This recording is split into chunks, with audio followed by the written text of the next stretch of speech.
የምናሴን ጭንቀት የአቶ መስፍንን ጭንቀት ያየ ሰው ምን ተሰማው? እኔ እስከ ዛሬ ድረስ ይሄን ድራማ ከጅምሩ ባይባልም ሁሉንም ተከታትየዋለሁ ማለት ይቻላል። ግን አሁን አቶ መስፍን እንዳለበት ጭንቀትና ግራ የተጋባበት ነገር አላየሁም። ታውቃላችሁ ቤተሰብ በጣም ከባድ ነው እንደዚህ አይነት ስሜት። የራሳችሁ የኔ የምትሉት ውድ ወንድማችሁ ለእናንተ ተበቅሎ ሰው ገሎ ከዛ ከአካባቢ ጠፍቶ ወይ ከወንድማችሁ አትሆኑ ወይ ደግሞ ከራሳችሁ አትሆኑ። እውነት በጣም ከባድ ጊዜ ነው አሁን ያለበት አቶ መስፍን። ወይዘሮ ሜላት ያው እንዳልገደለች 100% እርግጠኛ ነው። ነገር ግን ደግሞ ምናሴ ያየበት እይታ በጣም የሚደንቅ ነው። ምናሴ ያው ሁላችንም እንደምናውቀው በጣም አስተዋይና በጣም ጎበዝ ነገሮችን አርቆ የሚያስብ ልጅ ነው እና ከእናቱም ወገን ስታዩት ከአባቱም ወገን ስታዩት ጭንቀቱ እንደዛ ውጥርጥር ማለቱ እንቅልፍ ማጣቱ ከሀና ጋር እንኳን ሲያወራ ምን ነው ባንቺ ቦታ በሆንኩኝ ብሎ እስከሚመኝ ድረስ ነው። እና እኔ ምናሴን ከድሮም ጀምሮ ያው ሁሉም ሰው ይወደዋል፣ ነገሮችን አልቆ ነው የሚያየው። እንደዚህ በቅርበት የሚመለከት አይደለም። ማመዛዘን ይችልበታል። ከማጋ መቆም እንዳለበት ራሱ በጣም የሚችልበት ልጅ ነው። ካያችሁ ቤቴን እንኳን እንደዛ የነሱ ጥላት ኮና የእሱን ቤተሰቦች ልታምስ የነበረች ቤቴ ባይሳካላት እንጂ እንደዛ ያደረገችን እንኳን ብቻሽን አትሄጂም ያለ ልጅ ነው። እና እውነት እኔም ምናሴም በጣም ነው የወደድኩት። እና እናንተ እስኪ እንዴት አያችሁት? አሁን ኖላዊ ድራማ ያለበትን ሁኔታ እንዴት ትገልጹታላችሁ? እስኪ ሀሳብ አስተያየታችሁን አካፍሉኝ። ሰላም የኔ ምርጦች እንዴት ናችሁልኝ? ሰላም ናችሁ ወይ? በያላችሁበት ሰላማችሁ ብዝዝት ትርፍርፍ ይበልልኝ። እባካችሁን ለዚህ ቻናል አዲስ ከሆናችሁ ሰብስክራይብ እያደረጋችሁ አበረታቱኝ። ነባር ቤተሰቦች ደግሞ ላይክ ማድረጋችሁን አትርሱ። ስለ ድራማውም ሀሳብ አስተያየት ካላችሁ አካፍሉኝ። እና ውድ ቤተሰቦች አቶ መስፍን በጣም ነው ያሳዝነኝ። እንግዲህ ወንድሙ ድማሙ ደውሎ እኔ ነኝ የገደልኩት፣ በቃ የእናንተን ጥላት ወይም ደግሞ እናንተን እንደዚህ እያደረገ የሚያምሰውን እኔ ገላግያችኋለሁ፣ እናም ወደ ቤተሰብም አልሄድኩኝም ሌላ ቦታ ነው ያለሁት ብሎ ያለበት ቦታም አልተናገረም። በጣም የሚያሳዝነው ነገር ማለት ነው። እና ውድ ቤተሰቦች አቶ መስፍን አሁን ጭንቀት ውስጥ ነው ያለው። ለማን ማዋየት እንዳለበት፣ ለማን ማማከር እንዳለበት፣ ለማን መናገር እንዳለበት እንኳን ግራ እስከሚጋባ ድረስ ነው እንደዚህ ህይወቱ ምስቅልቅል ብሎ ያለው። እና ቤተሰብ ምን ትላላችሁ? አላሳዘናችሁም አቶ መስፍን? እውነት እኔ በጣም ነው ያሳዝነኝ። እንግዲህ ፖሊሶቹ ከአቶ በቃሉ ቤት ወጥተው አቶ በቃሉ ወይዘሮ ሜላት ናት ጥላቱ፣ ምናልባት እሷ ትሆናለች የምትገለው ብሎ መርቷቸው ወደ ወይዘሮ ሜላት ቤት መጥተዋል። ነገር ግን ከሜላት ቤት ቢመጡ ምንም አዲስ ነገር ያገኙት ነገር የለም።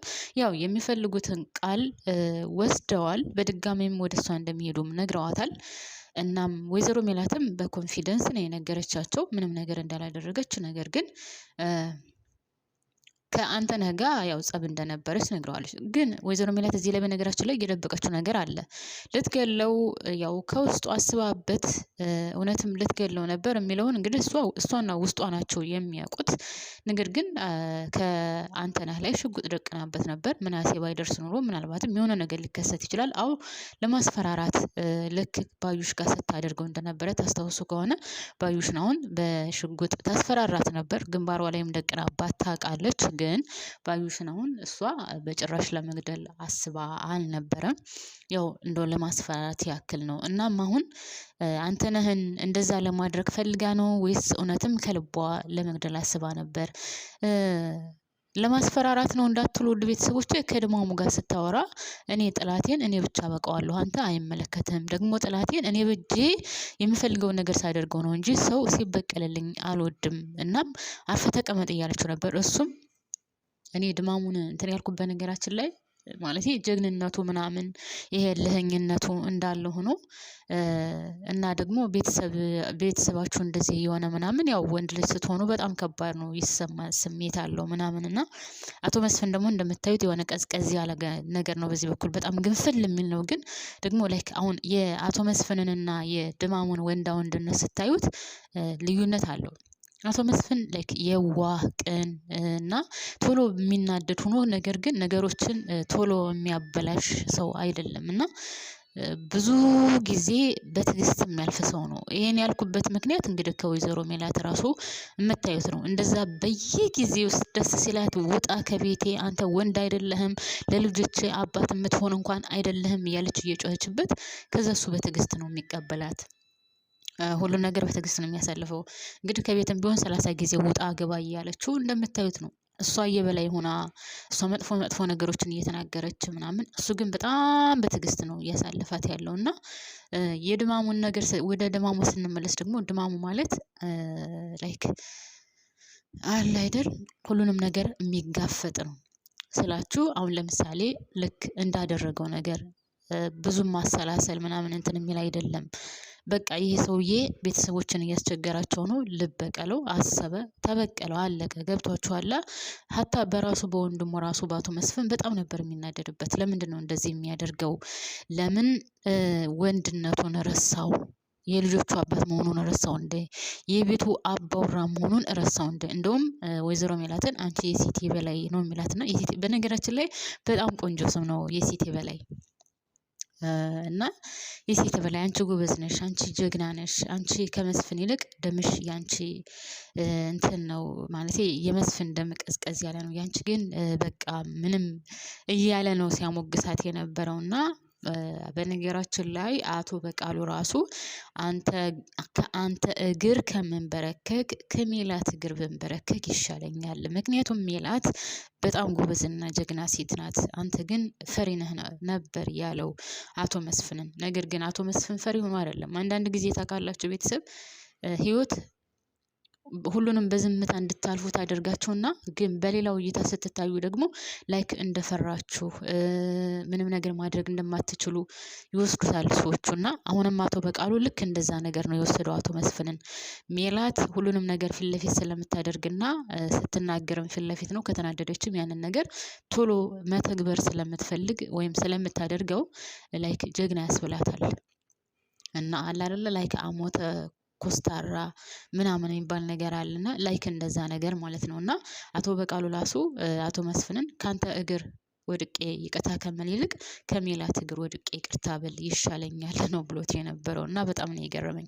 ያም ሆነ ይህ አቶ እንግዲህ ድማሙን ቢሆን የራሱን ወንድም አንተማ የቤት አባወራ መሆንን ሁሉ ረስተኸዋል፣ እንደውም ሚስትህ ትሻላለች፣ የሴት በላይ ትሻላለች ነው ሲል የነበረው። እና እንግዲህ አቶ ድማሙ ይህንን ነገር ያደረገው ሁሉንም ነገር ስላየ ነው።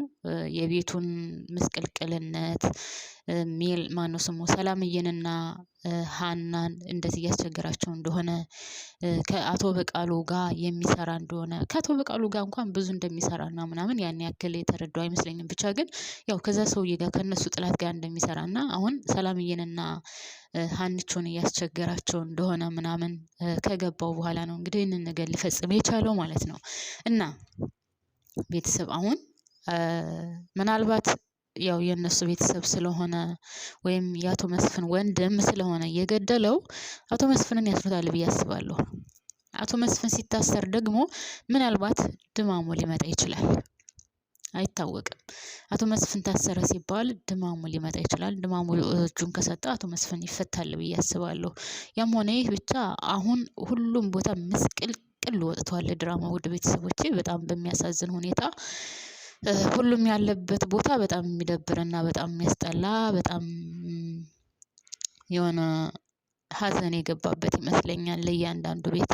ምናልባት ወደ አቶ ኖላዊ የተለየ ነገር ቢኖርም ማለት ነው። እንግዲህ አቶ ኖላዊም ቢሆን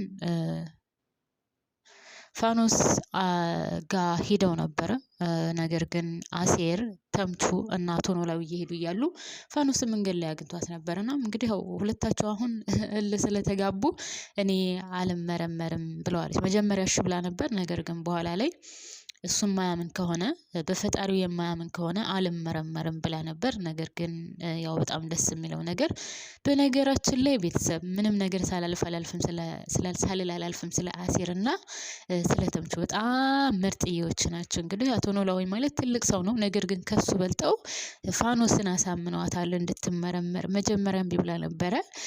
እሱ ካላመነ እኔን ማመን ካልቻለ እኔ ሌላው እንዳላቅም እያልኩት እኔን ካላመነኝ የራሱ ጉዳይ ማለት አልመረመርም ብላ ነበር። ነገር ግን አሴርና ተምቹ አሳምነዋታል። እሱ ይህን ያክል ጊዜ አትወልድም ተብሎ በጣም ብዙ ነገር ስላሳለፈ ነው። እና ደግሞም ግን በነገራችን ላይ በፈጣሪ ስራ መግባት ነው የሚባለው ነው እንጂ በአቶ ኖላዊ እኔ አልፈርድበትም። ለምን ካላችሁኝ ይህን ያክል ጊዜ አትወልድም ተብሎ የመጀመሪያ ሚስቱ እሱን ፈተው ከሌላ ወልዳ ምናምን ስታዩ ያው ግን ፈጣሪ ሁሉንም ነገር ይቀይራል። ለፈጣሪ ምንም የሚሳነው ነገር የለም። ግን እንደ ሰውኛ ደግሞ ስታስቡት ከዚህ ሁሉ ጊዜ በኋላ ልጅ ሊኖርህ ነው አባት ልትሆን ነው የሚባለው ነገር በጣም ከባድ ነው። እና ያው ለጊዜው እንደዛ ነበር ስሜቱ። ነገር ግን በጣም ደስ በሚል ሁኔታ እንግዲህ ተመርምሯል። አባትነቱን ያረጋግጣል ብዬ አስባለሁኝ። እና የአሴርና የተምቹ እዚህ ላይ በጣም ትልቅዬ እንትን ሚና አላቸው። በጣም ሁለቱ አንድ ላይ እንደሆኑ እንድስማሙ በጣም ብዙ ጊዜ ለፍተዋል፣ ጥረዋል፣ ብዙ ነገር አድርገዋል። እና አሴርንና ተምቹን ሳላደንቃቸውና ሳላመሰግናቸው አላልፍም። ቤተሰብ ግን የተምቹን የፀጉር ስታይል እንዴት አያችሁት? ተመቻችሁ ወይስ አልተመቻችሁም? እኔ በበኩሌ አልወደድኩትም እውነት ለመናገር እንትኑ ነው የሚያምርበት፣ ፍሪዙ በጣም ያምርበታል። ነገር ግን አሁን ቁጥርጥር ተሰርቶት ምናምን የመጣው እኔ አልወደድኩትም፣ አላማረኝም። እንግዲህ እሱን ተመቸው ነው በሚለው ነው እንጂ እኔ በበኩሌ አልወደድኩትም ማለት ነው። ውድ ቤተሰቦቼ ምናልባት ሁሉም ሰው ተቀባይነት አግኝቷል ብዬ አላስብም። ኮመንት ላይም እንዳየሁት ከሆነ አያምርብህም፣ የፀጉር ስታይልህን ቀይር ምናምን እያሉት ነበር። እና ምናልባትም በሚቀጥለው ቀይሮ ያው በፍሪዙ ይመጣል ብዬ አስባለሁ። ውድ ቤተሰቦቼ እንግዲህ እስካሁን አብራችሁን ስለቆያችሁ ከልብ አመሰግናለሁ። አሁንም በድጋሚ ለዚህ ቻናል አዲስ ከሆናችሁ ፕሊዝ ሰብስክራይብ አድርጋችሁ የደወል ምልክቷን በመጫን ቤተሰብ ሁኑ። ነባር ቤተሰቦች ደግሞ ላይክ ማድረጋችሁን አትርሱ። እናም ሀሳብ አስተያየታችሁንም እንድታካፍሉኝ እፈልጋለሁ።